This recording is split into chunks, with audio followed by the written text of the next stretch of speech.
سیدہ عائشہ رضی اللہ تعالیٰ عنہ فرماتی ہیں کہ ایک دن حضور کا دریا رحمت جوش میں تھا اور حضور نے فرمایا عائشہ جو مانگنا ہے مانگ لو۔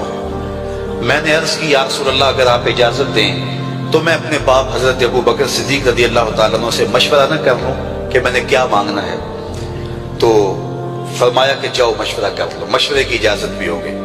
میں اپنے والد گرامی کی خدمت میں حاضر ہوئی اور کہا کہ دریائے رحمت جوش میں ہے اور رحمت کا باڑا برس رہا ہے۔ حضور نے فرمایا عائشہ جو مانگنا ہے مانگ لو، یہ اتنا سنہری موقع ہاتھ آیا ہے تو میں چاہتی ہوں کہ کوئی مانگوں تو اہم شے مانگوں۔ تو آپ کی خدمت میں حضور سے اجازت پا کے حاضر ہوئی ہوں، مجھے بتایا جائے کہ میں حضور سے کیا مانگوں تاکہ کوئی چھوٹی چیز نہ مانگوں، بڑی چیز مانگوں۔ تو حضرت ابو بکر رضی اللہ تعالیٰ عنہ نے فرمایا کہ بیٹا حضور سے جا کے کہنا کہ معراج کی خلوت خاص میں اللہ نے آپ سے جو راز کی باتیں کی تھی ان باتوں میں سے ایک بات بتا دو۔ مانگا بھی تو علم مانگا، اور عائشہ میرے سے وعدہ کرو جو حضور بتائیں مجھے بھی آگے بتانا ہے۔ ام المومنین حاضر خدمت ہو گئی۔ حضور نے پوچھا عائشہ مشورہ ہو گیا؟ کہا جی حضور ہو گیا۔ کہا مانگو کیا مانگتی ہو؟ کہا حضور معراج کی خلوت خاص میں جب اللہ کے حضور حاضر ہوئے رب نے آپ سے راز کی باتیں کی تو ان باتوں میں سے ایک بات بتا دیں۔ حضور مسکرا پڑے، اس بات پہ مسکرائے ہوں گے میرے یار غار کا انتخاب کیسا ہے، یا اس بات پہ مسکرائے ہوں گے کہ راز کی بات بتا دوں تو راز راز نہ رہا، لیکن وعدہ کیا تھا۔ کہا عائشہ سنو، جب میں قرب خاص میں پہنچا تو میرے مالک نے مجھ سے راز کی جو باتیں کی ان میں سے ایک بات یہ تھی، محبوب تیری امت میں سے کوئی شخص کسی شخص کا ٹوٹا ہوا دل جوڑ دے تو میرے اوپر لازم ہے بغیر حساب کے جنت عطا کرو۔ ام المومنین بہت خوش ہوئی اور اپنے والد گرامی سیدنا ابو بکر صدیق رضی اللہ تعالیٰ عنہ کے پاس آئیں اور ساری کہانی سنائی۔ بہت خوش تھی، لیکن حضرت ابو بکر صدیق رضی اللہ تعالیٰ عنہ نے سنا تو رونے لگے۔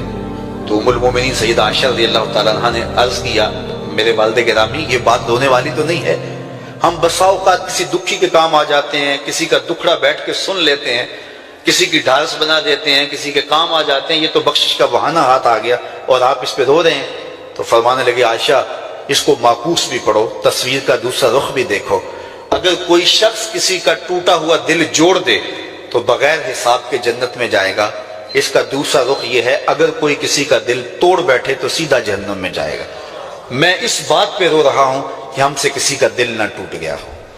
تو آج کی اس مجلس کے اندر کیا یہ دو باتیں میں اور آپ اپنے پلے باندھ سکتے ہیں؟ ایک کا تعلق حقوق العباد سے ہے اور ایک کا تعلق حقوق اللہ سے ہے۔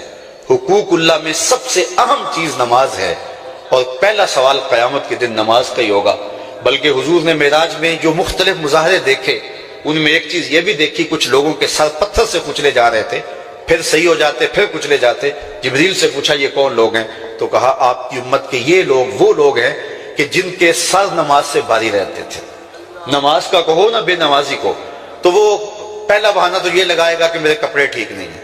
میرے بزرگ فرمایا کرتے تھے تیرے کپڑے کیسے پاک ہو سکتے ہیں؟ تو رب کے حضور جھکنا نہیں جانتا، آ اس کے حضور جھکنا سیکھ لے، وہ تیرا لباس بھی پاک کر دے گا، تیرا دل بھی پاک کر دے گا۔ تو دوسرا بہانہ یہ ہوتا ہے کہ ہفتے کو شروع کروں گا جی، پہلی تاریخ سے شروع کروں گا۔